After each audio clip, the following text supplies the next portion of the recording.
जिस इंसान ने आज तक कोई भी गलती नहीं की है, उस इंसान ने आज तक कुछ भी नया करने का ट्राई ही नहीं किया है। ऐसा ही कुछ मानते थे दुनिया के सबसे महान साइंटिस्ट एल्बर्ट आइंस्टाइन।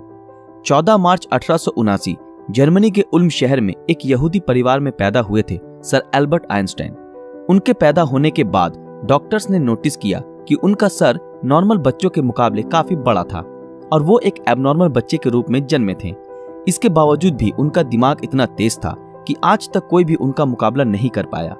आज 60 साल हो गए आइंस्टाइन हमें छोड़ के चले गए हैं, लेकिन आज भी साइंस उनकी थीसिस के बिना कमजोर है।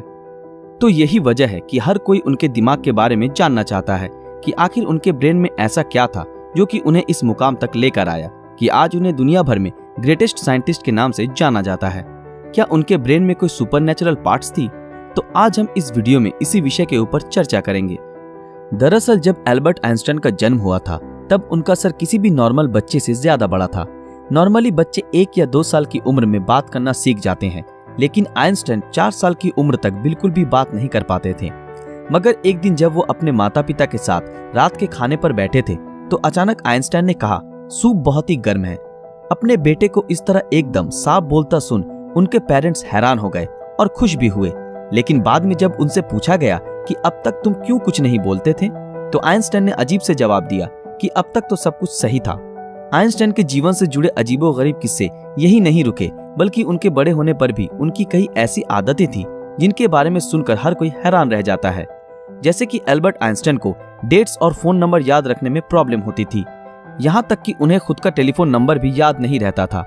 एक बार उनके एक सहकर्मी ने उनसे उनका फोन नंबर मांगा तो आइंस्टाइन उनके पास रखे टेलीफोन डायरेक्टरी में अपना नंबर ढूंढने लगे। ये देख के सहकर्मी ने चकित होकर बोला, आप अपना खुद का फोन नंबर क्यों याद नहीं रखते? तो आइंस्टाइन ने उनको कहा कि किसी ऐसी चीज को भला क्यों मैं याद रखूं जो मुझे किताबों में ढूंढने से मिल जाती है।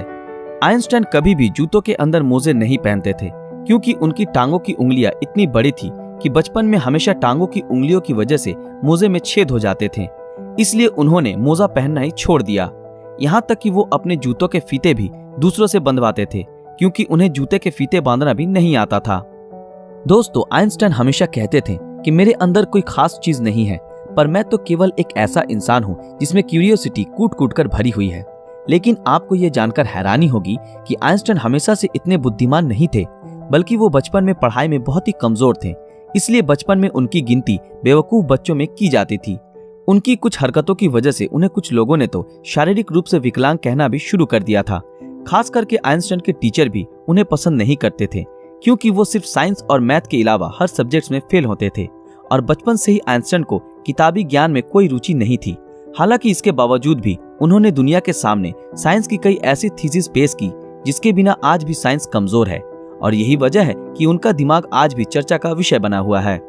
18 अप्रैल 1955 आइंस्टाइन की मृत्यु के बाद पैथोलॉजिस्ट डॉक्टर थॉमस हार्वे ने आइंस्टाइन के परिवार की अनुमति के बिना ही उनके दिमाग को रिसर्च के लिए निकाल लिया था और वो वहां से भाग गए।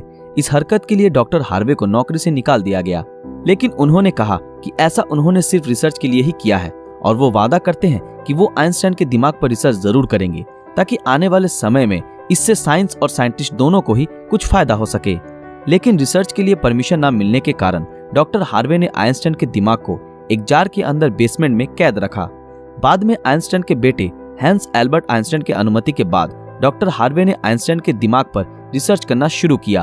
पहले उन्होंने आइंस्टाइन के दिमाग का वजन किया, जिसका वजन 1230 ग्राम था, जो नॉर्मल इंसान के दिमाग के वजन से काफी छोटा था, क्योंकि दरअसल एक इंसान के दिमाग का वजन करीब 1400 ग्राम होता है। इसके बाद डॉक्टर हार्वे ने आइंस्टाइन के ब्रेन को 240 भागों से टुकड़े किए और उन टुकड़ों को दुनिया भर के मशहूर रिसर्चर्स के पास भेज दिया ताकि वो अच्छे से देख सके कि आखिर आइंस्टाइन के दिमाग में ऐसा क्या था जो बाकी आम इंसानों में नहीं था। और उसके बाद डॉक्टर हार्वे ने आइंस्टाइन के ब्रेन टिश्यूज के 1000 माइक्रोस्कोपिक स्लाइड्स बनाए, जिससे आइंस्टाइन के दिमाग की अच्छी तरह से जांच हो सके।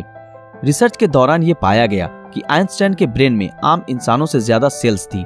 आइंस्टाइन के दिमाग का सेरिब्रल कॉर्टेक्स नाम का हिस्सा एक आम इंसान के दिमाग के मुकाबले काफी अलग था।